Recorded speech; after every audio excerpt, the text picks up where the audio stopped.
আসলে 50% কম খরচে না, আপনার অ্যাকচুয়াল খরচে আপনি আসলে ফ্ল্যাটটা পাচ্ছেন। সুধী মণ্ডলী, সবাইকে স্বাগত জানাচ্ছি আমাদের নতুন ভিডিওতে। আজকে আসলে কথা বলবো কেন আপনি ফ্ল্যাটে না ইনভেস্ট করে জমির শেয়ারে ইনভেস্ট করবেন। ফ্ল্যাটে ইনভেস্ট করলে আপনাকে টাকা দিতে হবে আসলে বর্তমান বাজারে সর্বোচ্চটা। কেন? কারণ হচ্ছে যে আপনি ধরেন একটা ফ্ল্যাট কিনবেন, বর্তমান বাজারে আপনি একটা ফ্ল্যাট কিনতে গেলে রিয়েল এস্টেট কোম্পানিগুলো, যে কোম্পানিগুলো আছে, তারা আপনাকে যে চার্জটা করবে, আপনি শেয়ারে যদি বিল্ডিং করেন বা শেয়ারে যদি আপনি তৈরি করেন, তাহলে তার অর্ধেক খরচে আপনার একটা ফ্ল্যাট হচ্ছে। তাহলে আমি অর্ধেক খরচে একটা ফ্ল্যাট পাচ্ছি, সেটা না নিয়ে আমি ফ্ল্যাটের দিকে ধাবিত হচ্ছি। তাহলে আমি কি ভুল করছি? ইয়েস, আপনি ভুল করছেন। এখনকার সময় আধুনিক যুগে আপনি কি প্রোডাক্ট দিয়ে কাজ হচ্ছে সেটা দেখে আপনি আসলে ইনভেস্টটা করছেন। আর একটা কথা না বললেই নয়, কেন আপনি শেয়ারে ইনভেস্ট করে ফ্ল্যাট তৈরি করবেন। আপনি ধরেন একটা ডেভেলপারের কাছ থেকে একটা ফ্ল্যাট কিনছেন। ডেভেলপার আসলে কিভাবে ফ্ল্যাট দেয় আমি একটু বিশ্লেষণ করি।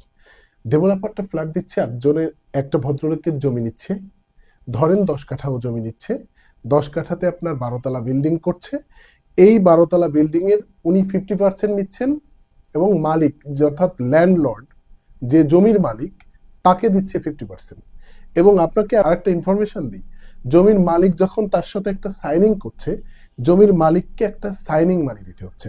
অর্থাৎ ধরেন 50 লাখ টাকা বা 1 কোটি টাকার একটা জমিতে যখন একজন রিয়েল এস্টেট ব্যবসায়ী, আপনার ডেভেলপার, যে সেই ডেভেলপার ব্যবসায়ী যখন তার সাথে একটা এগ্রিমেন্ট করে, তাকে একটা সাইনিং মানি দিতে হয় এই 10 কাঠা জমির জন্য, সেটা একটা ভালো ফিগার দিতে হয়। আর এই সাইনিং মানি দেওয়ার পরে হচ্ছে তার সাথে 50-50-তে যায়।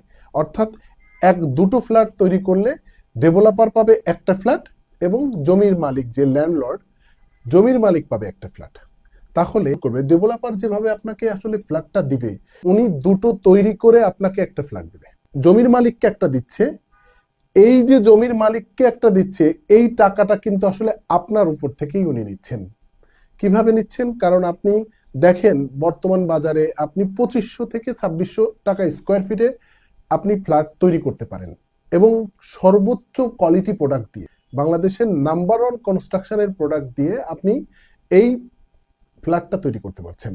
এখন আসেন কথায়, উনি আপনার 5000 টাকা স্কোয়ার ফিটে বিক্রি করছে, তাহলে কি হলো? উনি 2500 টাকা স্কোয়ার ফিটে যদি তৈরি করে, তাহলে 5000 টাকা স্কোয়ার ফিটে তো উনি বিক্রি করতে পারেন না। কেন? কারণ হচ্ছে যে উনি একটা সাইনিং মানি দিয়েছে প্রথমে, দ্বিতীয় হচ্ছে যা করছে তার 50-50 ওনাকে দিচ্ছেন। অর্থাৎ 50 পাচ্ছেন উনি, 50 পাচ্ছেন জমির মালিক। এখন বলেন তো, যে 50% যখন জমির মালিক নিয়ে যাচ্ছে, তাহলে ওনার কস্টিং দিয়ে দাঁড়াচ্ছে কত? 5000 টাকা, যদি কোয়ালিটি প্রোডাক্ট দিয়ে করে। এখন উনি বিক্রি করছেন 5000 টাকা, তার মানে কি? কোয়ালিটি প্রোডাক্ট দিয়ে কখনোই একজন ডেভেলপার আপনাকে ফ্ল্যাট হস্তান্তর করতে পারবে না। আর যদি পারে, তাহলে তার কস্টিংটা চলে যাবে 5000, সে আপনার কাছে 6500 বা 7000 টাকা স্কোয়ার ফিট চার্জ করবে। কেন? কারণ হচ্ছে সে তো একটা প্রফিট করবে, তার এই 3 বছরে অনেক টাকা এখানে ইনভেস্ট হবে। দ্বিতীয় হচ্ছে যে তার ম্যান পাওয়ার ওখানে যাবে, তো এই টাকাগুলো তো আসলে আপনার উপর থেকেই নেবে। তাহলে আপনি একটা ফ্ল্যাট ওখান থেকে কিনতে গেলে 6000 টাকা স্কোয়ার ফিটে কিনতে হবে, যদি প্রোডাক্ট কোয়ালিটি ভালো করে দিতে হয়। এখন আসেন আমরা কিভাবে দিচ্ছি। আমরা আপনাকে দিচ্ছি হচ্ছে, আপনি জমির শেয়ার কিনছেন, জমির শেয়ার কেনার পরে আপনার টাকাই আপনার ফ্ল্যাট হচ্ছে। এখন আপনার টাকায় আপনার ফ্ল্যাট হচ্ছে, অর্থাৎ ওই জায়গায় যে ডবল যে খরচটা ছিল, ওই খরচটা কিন্তু আপনার হচ্ছে না। তাহলে কোনটা লাভ? নিশ্চয়ই শেয়ারিং করে। কারণ ওই জন্য বলি যে শেয়ারিং করলে আসলে 50% কম খরচে, আসলে 50% কম খরচে না, আপনার অ্যাকচুয়াল খরচে আপনি আসলে ফ্ল্যাটটা পাচ্ছেন। মানুষ বলে 50%, আর ভাই 50% কেন? আপনার যে অ্যাকচুয়াল খরচ হবে সেই খরচে আপনি একটা ফ্ল্যাট পাচ্ছেন। ডেভেলপারের কাছ থেকে আপনি কিনতে যাবেন কেন? কারণ ডেভেলপার যে স্টাইলে আপনাকে ফ্ল্যাট দেবে, তার তো একটা মার্জিন করে আপনাকে ফ্ল্যাট দেবে। সে তো তৈরি করছে হচ্ছে ডবল, মানে দুটো করে একটা পাচ্ছে। তো দুটো করে একটা পেলে তাহলে তো আপনার উপর থেকে ওইটা চার্জটা করবে। সো আমার মনে হয় আপনারা এনাফ স্মার্ট।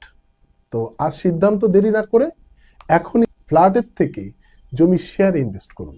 কারণ জমির শেয়ারে ইনভেস্টমেন্টটাই আপনার জন্য রাইট ইনভেস্টমেন্ট।